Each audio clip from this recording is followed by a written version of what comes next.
Pangkalan militer Amerika Serikat di Victoria dekat Bandara Baghdad diserang pada Senin 30 September hingga Selasa 1 Oktober malam.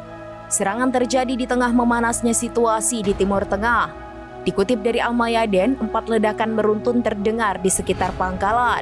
Bahkan sirine alarm berbunyi di dalam fasilitas tersebut.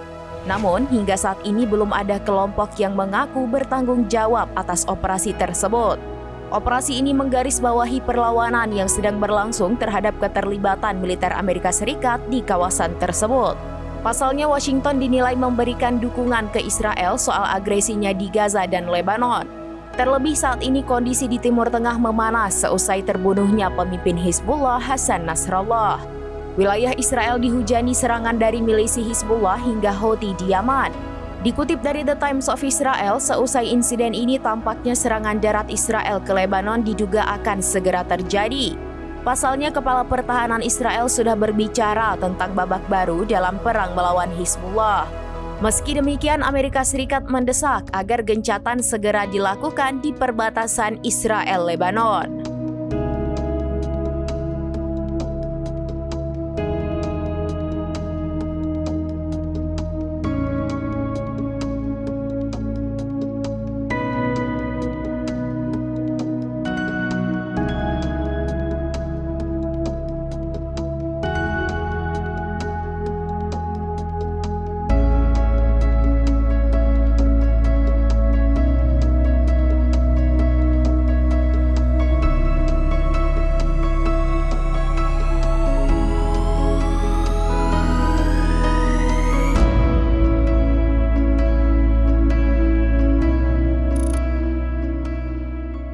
Download Tribun X sekarang, menghadirkan lokal menjadi Indonesia.